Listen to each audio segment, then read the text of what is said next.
was Pierre Laval in the days when France was under German domination. With Otto Abetz and other Nazi officials, Laval collaborated to the fullest. But today, justice has been served.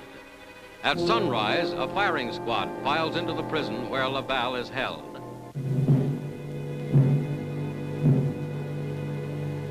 An empty hearse arrives. In the enclosed courtyard of the prison, Laval is led to face his executioners.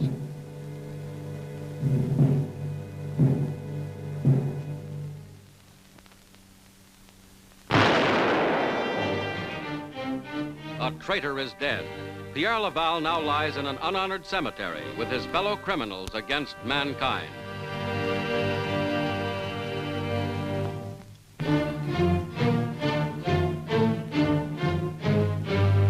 Arriving via Yokohama at the Omori prisoner of war camp, which once housed Allied captives, are Japanese leaders charged with aggression and war crimes. The 8th Army's General Byers and Lieutenant Colonel Selby, commandant at Omori, now have these notorious Japanese in their custody. Admiral Shigetora Shimada of the Pearl Harbor Cabinet. General Kenji Doihara, commander of the 1st Japanese Army.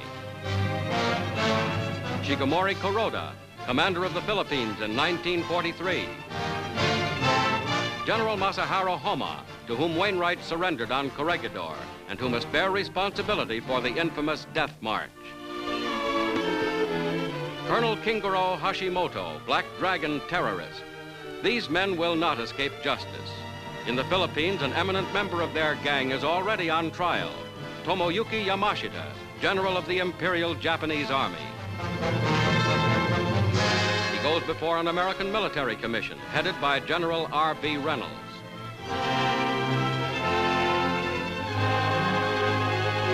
Yamashita, with his American and Japanese defense counselors, hears the documented charges.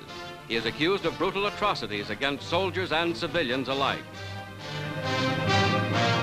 Standing before the commission, he is asked how he pleads. His answer is not guilty, but testimony in subsequent days is horrifying. Yamashita, Tiger of Malaya, despoiler of Manila, faces Allied justice.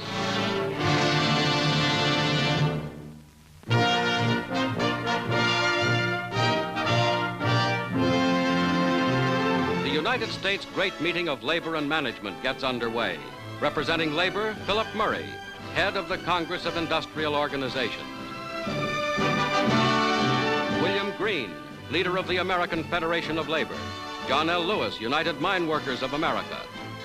Management is well represented at the conference. Eric Johnston of the Chamber of Commerce and Charles Wilson of General Motors. President Harry Truman opens the meeting. On this conference have been based many high hopes of the American people. Their eyes are turned here in the expectation that you will furnish a broad and permanent foundation for industrial peace and progress.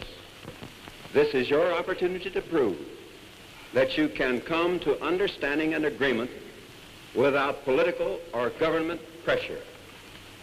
The whole world now needs the produce of our mills and factories. Everything stands ready and primed for a great future.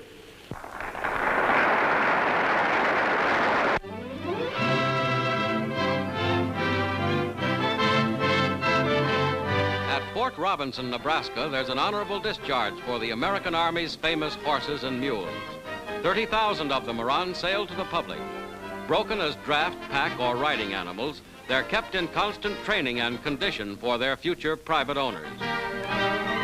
Teeth are checked regularly. For identification in the roundups, all animals are tattooed inside their lower lips, a painless substitute for the branding iron. Now the drive from summer pastures to winter feeding grounds. The four-footed hero of other wars passes from the scene of modern mechanized battle to America's farms and plains.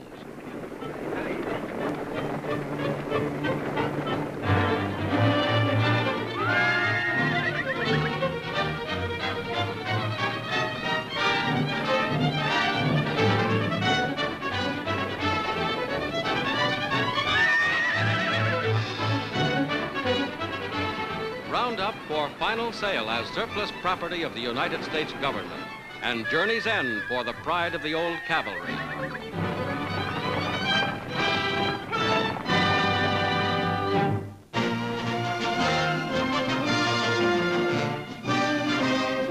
British ships once more dot the harbor of Hong Kong, great port off the coast of China. In the city, little damage during 4 years in enemy hands, English soldiers ferret out the last Japanese. There's work to be done in Hong Kong.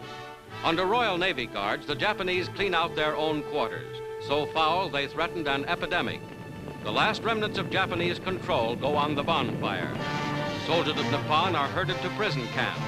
Hong Kong resumes its 100-year-old role as a British Crown colony. At Tientsin, China, 1 million Chinese gather from early dawn to late at night to welcome the first United States Marines into the city. From their landing ships on the Pai River, the Marines get the warmest of greetings from an old ally against the Japanese.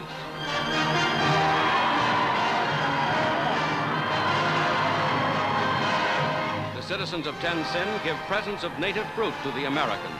In return, the Yanks throw out cigarettes. There's a strong bond of friendship between China's people and the United States Marines.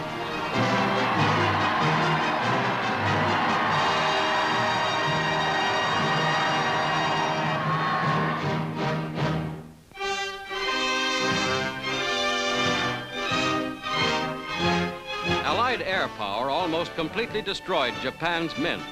But now Japanese women pull from underground vaults the treasure of their defeated nation. $250 million in gold, silver, and platinum.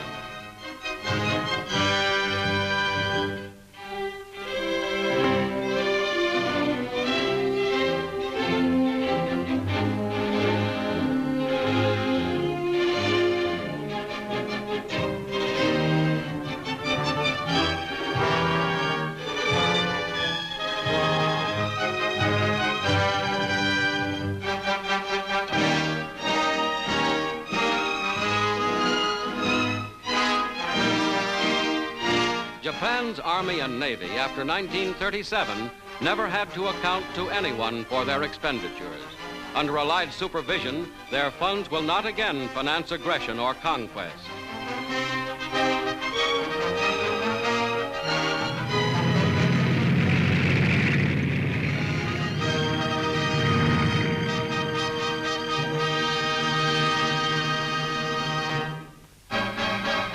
Harbor of Kure, formerly the Japanese Navy's principal base, Japan's wrecked fleet now lies helpless. The inland sea was no refuge against Allied carrier-based planes. After the disastrous Battle of the Philippine Sea, the Japanese Navy, once the world's third largest, had virtually ceased to exist. 8 battleships, 15 carriers, 14 heavy cruisers, and numerous smaller craft, all were destroyed.